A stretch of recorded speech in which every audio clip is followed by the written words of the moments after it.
Praise the Lord. எல்லாரும் நல்லா இருப்பீங்க நம்புகிறேன். This is the month of February 2026. இந்த புதிய வருஷத்தில் 2வது மாதத்தில் உங்களை கர்த்தருடைய வார்த்தையோடு கூட சந்திக்கிறதுல எனக்கு ரொம்ப மகிழ்ச்சி. நான் சங்கீதத்தின் புஸ்தகம் 30வது அதிகாரம் 11வது வசனம், என் புலம்பலை ஆனந்த களிப்பாக மாற பண்ணினீர், என் மகிமை அமர்ந்திராமல் உம்மை கீர்த்தனம் பண்ணும்படியாக நீர் என் ரட்டை களைந்து போட்டு மகிழ்ச்சி என்னும் கட்டினால் என்னை இடை கட்டினீர். இந்த வசனத்தை நான் வாசிக்கிற பொழுது இந்த மாதத்திற்கான வாக்குத்தத்தமாய் தேவன் கொடுத்தார். இந்த மாதம் என்னடா வருஷம் தொடங்கி 2 மாதம்தான் ஆகுது, அதுக்குள்ளே புலம்பலாம் அப்படின்னு யோசிக்கிற பொழுது நிச்சயமாய் இப்படிப்பட்ட சூழ்நிலை ஊடாய் நம்ம கடந்து போவோம் என்று சொன்னால் அதை தேவன் ஆனந்த களிப்பாக மாற பண்ணுவார். அடுத்து சொல்லப்படுறது, என் மகிமையை அமர்ந்திராமல் உம்மை கீர்த்தனம் பண்ணும்படியாக நீர் என் ரட்டை களைந்து போட்டு மகிழ்ச்சி என்னும் இடைக்கட்டினால் என்னை இடைக்கட்டினீர். பாருங்க, மகிமை எப்படி இருக்கக்கூடாதான், அமர்ந்திருக்க கூடாது.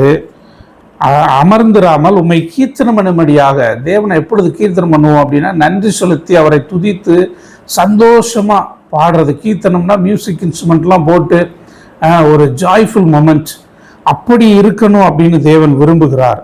நீங்கள் புலம்பிக்கிட்டு இருக்கணும்னு அவர் விரும்பலை. அது அடுத்த வார்த்தை, என் ரட்டை களைந்து போட்டு. ரட்டு அப்படின்னா, ரட்டு உடுத்துதல் அப்படின்னா துக்க வஸ்திரம், தாங்க முடியாத துயரம், பாரம், வேதனைகள், இப்படிப்பட்ட காரியங்கள் வருகிற பொழுது அந்த ரட்டை உடுத்தி கொள்ளுவார்கள். ஆனால் இங்கே ஆண்டவர் என்ன சொல்றார், அதை களைந்து போட்டு மகிழ்ச்சி என்னும் கட்டினால் என்னை இடை கட்டினீர். பாருங்க, துக்கத்தை அவர் மாற்றி மகிழ்ச்சியை உங்களுக்கு உடுத்து வைக்க உண்மையில் அவராக இருக்கிறார். இந்த செய்திக்குள்ளே போகிறதுக்கு முன்னாடி இந்த சங்கீதத்தை பற்றி ஒரு சில வார்த்தைகளை நான் சொல்லிடுறேன். கிரகபிரதிஷ்டையின் சங்கீதம் அப்படின்னு இருக்குது. தேவனுடைய ஆலயத்தை கட்டி பிரதிஷ்டை பண்ணுகிற பொழுது பாடப்படுகிற ஒரு அனுபவம் உள்ள ஒரு சங்கீதம். ஆனால் உண்மையிலே பார்த்தோம் அப்படின்னா தாவீது தேவனுடைய ஆலயத்தை கட்டவில்லை. ஏன்னா அவனுக்குள்ள விருப்பம் இருந்தது. ஆனால் தேவனே சொல்லியிருந்தார், நீ என்ன செய்ய மாட்ட, இதை கட்ட மாட்ட, உன் கற்ப பிறப்பாகிய உன் குமாரனாகிய சாலமோனை கொண்டு நான் தேவாலயத்தை கட்டுவேன்னு ஆண்டவர் சொல்லியிருந்தார்.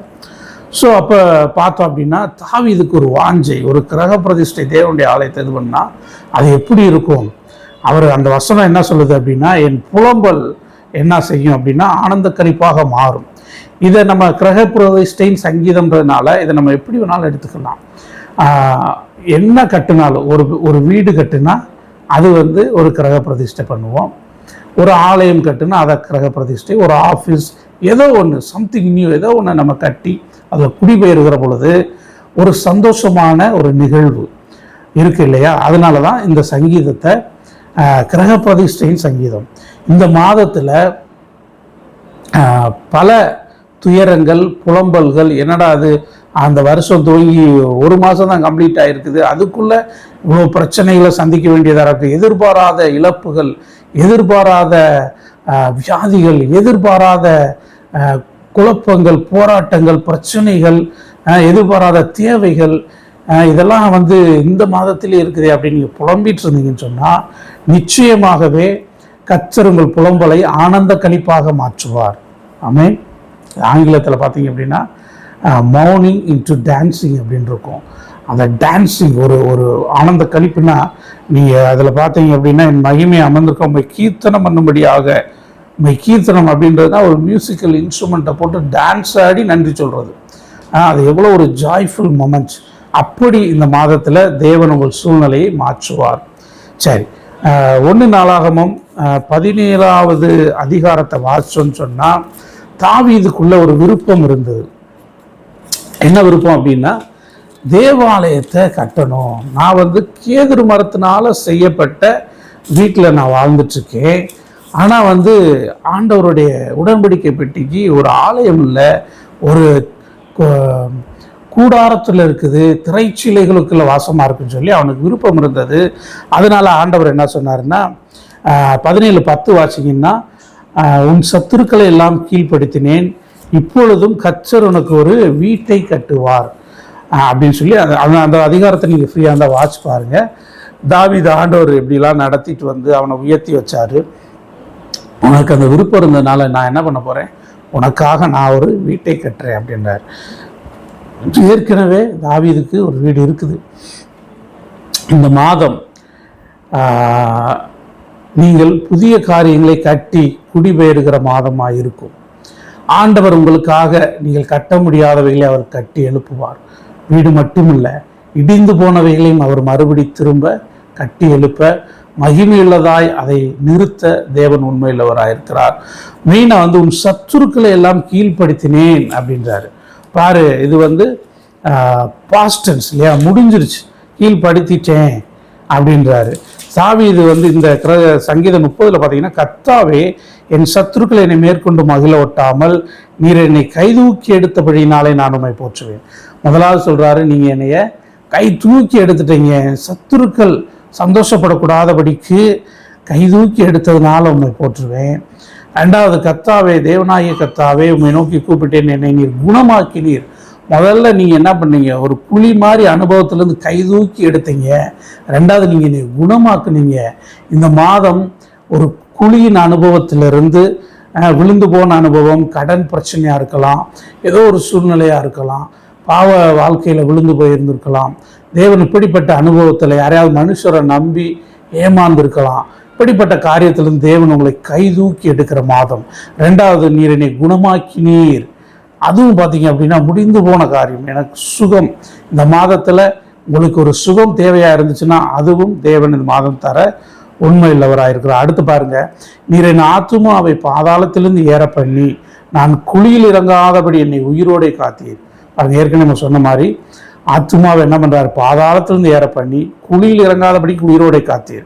மரண பயங்கள், வியாதி நிமித்தம், ஏதோ போராட்டங்கள் நிமித்தம் சில மரண பயங்கள் இருந்துச்சுன்னா அதுல இருந்தும் கர்த்தர் இந்த மாதத்திலே உங்களை வெளியே கொண்டு வர உண்மை இல்லவராக இருக்கிறார். அவருடைய கோபமோ ஒரு நிமிஷம், அவருடைய தயவோ நீடிய வாழ்வு. சாயங்காலத்தில் அழுகை என்றால் விடியற் காலத்திலே களிப்புண்டாகும்.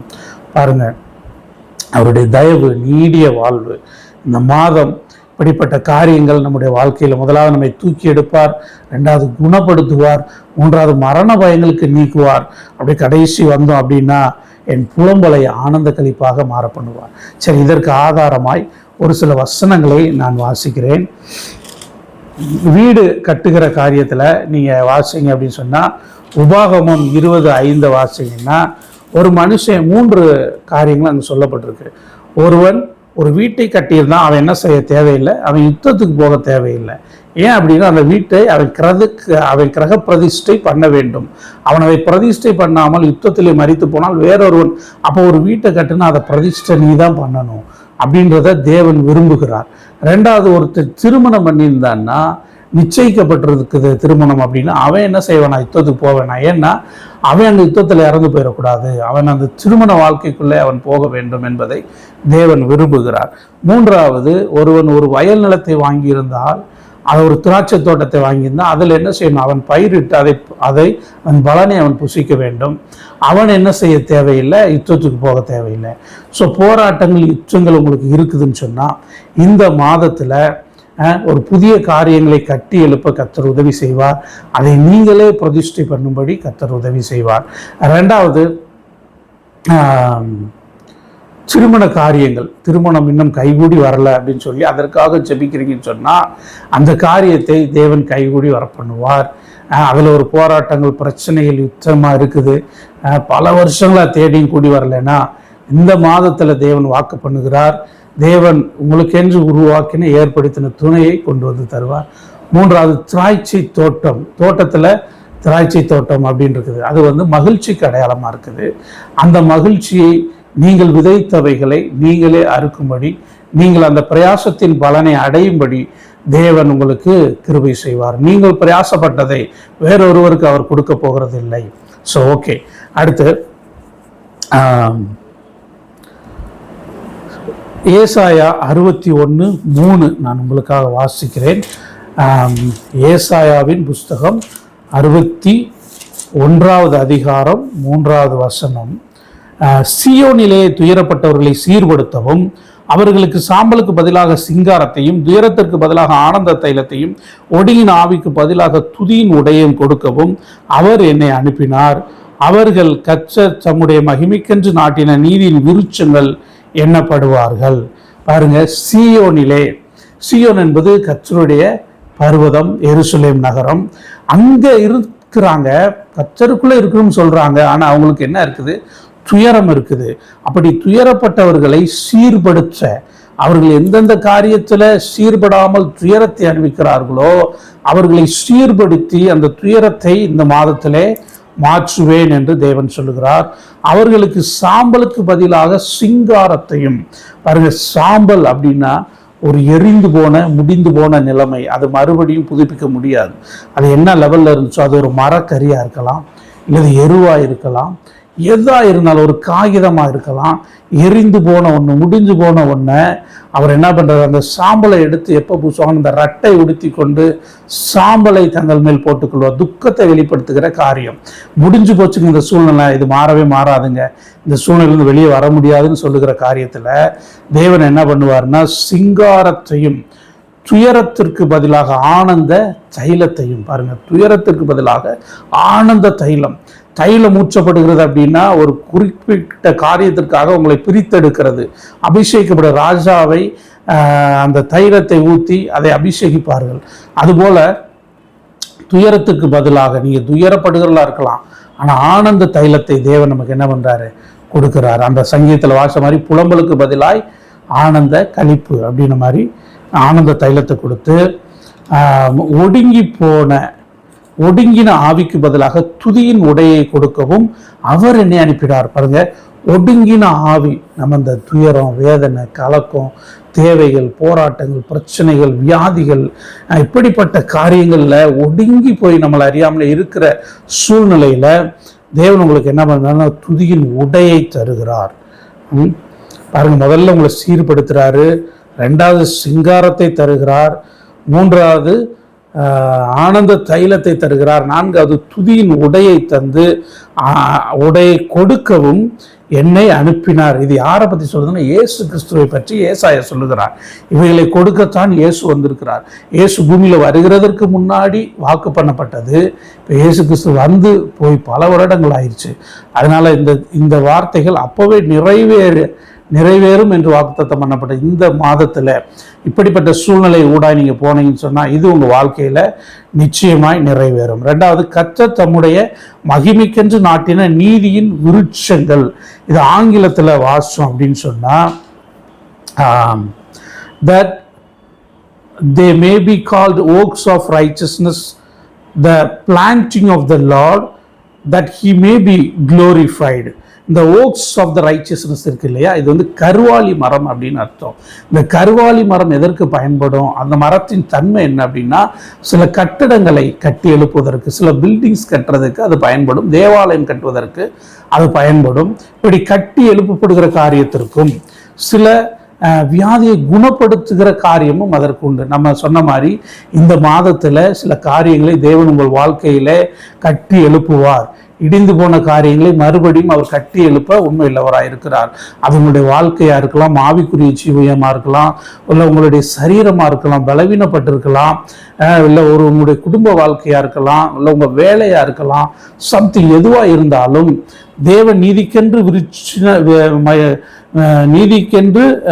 நாட்டின விருட்சங்கள் இருக்கு இல்லையா, அதுபோல சில காரியங்களை தேவன் உங்க வாழ்க்கையில நாட்ட விரும்புகிறார். அவர் கட்டுகிறதை ஒருவராலும் இடிக்க முடியாதபடி கட்ட விருப்பம் உள்ளவராயிருக்கு. அதே போல அந்த மரத்தின் இன்னொரு தன்மை, குணப்படுத்துகிற காரியமும் உண்டு. உங்களுக்கு எங்கெல்லாம் குணம் தேவையோ, அது சரீர பிரகாரமா இருந்தாலும் சரி, இருதயத்துல தேவையா இருந்தாலும் சரி, மனதின் காயங்களா இருந்தாலும் அதை குணப்படுத்த தேவன் உண்மையுள்ளவர். இதற்கு ஆதாரமாக நான் இன்னொரு வசனத்தை வாசிக்க விரும்புகிறேன். எரேமியாவின் புஸ்தகம் 31:4, இஸ்ரவேல் என்னும் கன்னிகையே. முதல்ல பார்த்தோம், சியோனில் துயரப்பட்டவர்கள். சியோனை தேவன் தன் குமாரத்தியாக அழைக்கிறார். இஸ்ரவேல் ஜனத்தையும் இந்த இடத்துல பார்த்தீங்கன்னா, இஸ்ரவேல் என்னும் கன்னிகையே மறுபடியும் உன்னை கட்டுவிப்பேன். பாருங்க, ஒரு ஸ்திரீயை பார்த்து சொல்றாரு, இஸ்ரவேல் என்னும் கன்னிகையே மறுபடியும் நான் உன்னை என்ன பண்ணுவேன்? கட்டுவிப்பேன்.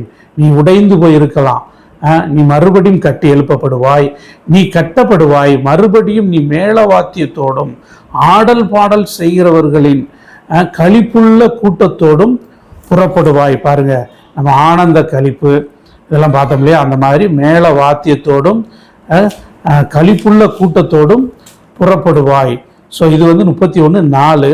5 பார்த்தோம் அப்படின்னு சொன்னோம்னா 31ல் 5வது வசனத்தை நான் வாசிக்கிறேன்.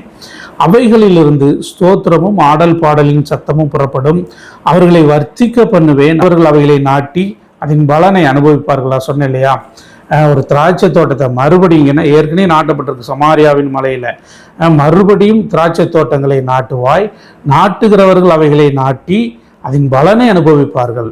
பாருங்க, சமாரியாவின் மலைகள் அப்படின்னா இயேசு கிறிஸ்து தன் முதலாவது அற்புதத்தை செய்துவிட்டு நேராக எங்கே போனார் அப்படின்னா சமாரியாவுக்கு தான் போனார். சமாரியா அந்த ஸ்திரியை போய் சந்திச்சார்.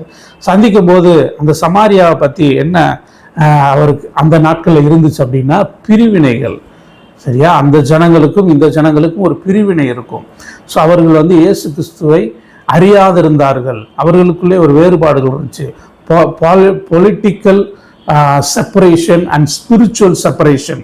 இந்த நாட்களிலும் உங்களுக்குள்ள ஆவிக்குரிய செப்பரேஷன்ஸ், பிசிக்கல் செப்பரேஷன்ஸ் இருக்கும் அப்படின்னு சொன்னால் ஆண்டவர் என்ன சொல்றார், மறுபடியும் அவைகளிலே திராட்சை தோட்டங்களை நாட்டுவாய். 31:5. அப்போ திராட்சை தோட்டம் மகிழ்ச்சிக்கு அடையாளமாக இருக்கிறது. அங்கே குழப்பங்களும் சண்டைகளும் பிரச்சனைகளும் மனவேதனைகளும் ஒரு செப்பரேஷனை உருவாக்கின அந்த இடத்திலேயே மறுபடியும் நீங்கள் என்ன செய்வீங்க, திராட்சை தோட்டங்களை நாட்டுவீர்கள். நாட்டுகிறவர்கள் அவைகளை நாட்டி, யார் நாட்டணுமோ அவர்களை கொண்டு தேவன் அந்த மகிழ்ச்சிக்கு காரணமானவர்களை நாட்ட வைத்து அதன் பலனை அனுபவிப்பார்கள். அப்படியே நம்ம யோவான் எழுதின சுவிசேஷத்தில் 4:38 வாசிச்சோம்னா ஆண்டவர் அந்த சமாரிய ஸ்திரீட்ட பேசிட்டு சீஷர்கள்ட்ட சொல்றாரு, நீங்கள் பிரயாசப்பட்டு பயிரிடாததை அறுக்க நான் உங்களை அனுப்பினேன், மற்றவர்கள் பிரயாசப்பட்டார்கள், அவருடைய பிரயாசத்தின் பலனை நீங்கள் பெற்றீர்கள். இந்த மாதம் உங்களுடைய பிரயாசத்தின் பலன் மட்டுமல்ல, மற்றவர்களுடைய பிரயாசத்தின் பலனையும் நீங்கள் பெற்றுக்கொள்வீர்கள். அவன் நம்புகிறவர்கள் இந்த வார்த்தையை விசுவாசிங்க, நிச்சயமா இந்த காரியங்கள் உங்கள் வாழ்க்கையில் நடக்கும். இப்போ நம்ம 4 காரியம் பார்த்துருக்கோம். 1, முதலாவது கட்டப்படுகிற காரியம். பிரசங்கி எடுத்தோம் அப்படின்னா பிரசங்கி 3:4 time to weep and time to laugh. அதாவது அழுக ஒரு காலம் உண்டு, சிரிக்க ஒரு காலம் உண்டு. டைம் டு மவுன் அண்ட் டைம் டு டான்ஸ். அதாவது கவலைப்பட, துக்கப்பட, புலம்ப ஒரு காலம் உண்டு, நடனம்ன ஒரு காலம் உண்டு. நான் சொல்றேன், this is time to rebuild, this is time to dance, this is time to get receive from God. ஆமென். தேவனிடத்திலிருந்து நீங்கள் என்ன பண்ண போறீங்க, நன்மைகளை பெற்றுக்கொள்ள போகிறீர்கள். இது நீங்கள் கட்டப்படுகிற காலம்.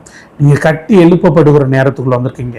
மிகுந்த துயரமும் புலம்பல்களும் கேள்விகளும் துக்கமும் உங்களுக்கு வந்திருக்குன்னு சொன்னால் ஆண்டவர் சொல்றாரு, இந்த மாதம் நீ மறுபடியும் கட்டப்படுவாய். எங்கே உன் சந்தோஷத்தை நீ இழந்தாயோ, எங்கே உன் மகிழ்ச்சியை நீ இழந்தாயோ, எங்கே நீ இடிக்கப்பட்டாயோ, அதை தேவன் மறுபடியும் நீ இழந்து போன மகிமையை மறுபடியும் அவைகளை அமர்ந்திராமல், தாவீது சொல்றாரு, என்னுடைய மகிமை அமர்ந்திராமல் கீர்த்தனம் பண்ணும்படியாக மறுபடியும் தேவன் என்ன பண்றாரு, உன் ரட்டை கலந்து போட்டு உனக்கு ரட்டை கொண்டு வருகிற காரியத்தை, கொண்டு வந்த காரியத்தை தேவன் மாற்றி மகிழ்ச்சியினாலே இடை கட்டுவார். ஆமென்.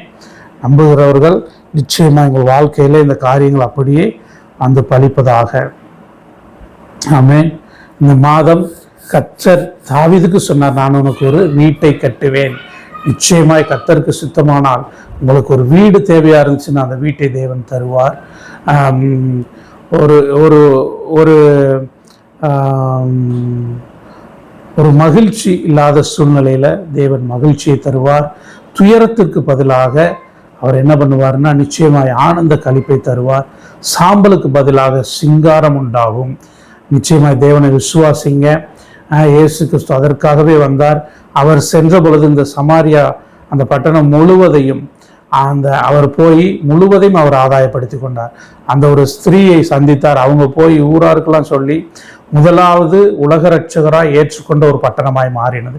எந்த பட்டணம் பிரிவினைகளுக்கு அடையாளமாக இருந்ததோ, எந்த நபர், எந்த கூட்டம் உங்களுக்கு பிரிவினைகளை கொண்டு வந்து பிரச்சனைக்கும் கலகத்திற்கும் அடையாளமாக இருந்தார்களோ, அதே கூட்டம் உங்களுக்கு சமாதானத்தை கொண்டு வந்து இவர்களிடத்திலே தேவன் உண்டு. இயேசு கிறிஸ்துவை சொந்த ஜனங்களே சரியாய் அறிந்து கொள்ளாத காலகட்டத்தில் இப்பேற்பட்ட ஜனங்கள், பிரிவினைக்கு அடையாளமாக இருந்த அந்த ஜனங்கள் இவர்தான் உலக இரட்சகர் என்று அவரை அறிந்து கொண்டது போல, உங்களுக்கு பிரச்சனையாக இருக்கிற, பிரிவினையாக இருக்கிற காரியங்களில் தேவன் ஒரு சமாதானத்தை தந்தருள்வார். அவருடைய வல்லமை உங்கள் வாழ்க்கையில் வெளிப்படும். கர்த்தர் தாமே ஆசீர்வதிப்பாராக. தொடர்ந்து தேவனை நம்புங்கள். கர்த்தர் உங்களை வழி நடத்தட்டும். சங்கீதம் 30:11 நான் மறுபடியும் அதை வாசித்து முடிக்க விரும்புகிறேன்.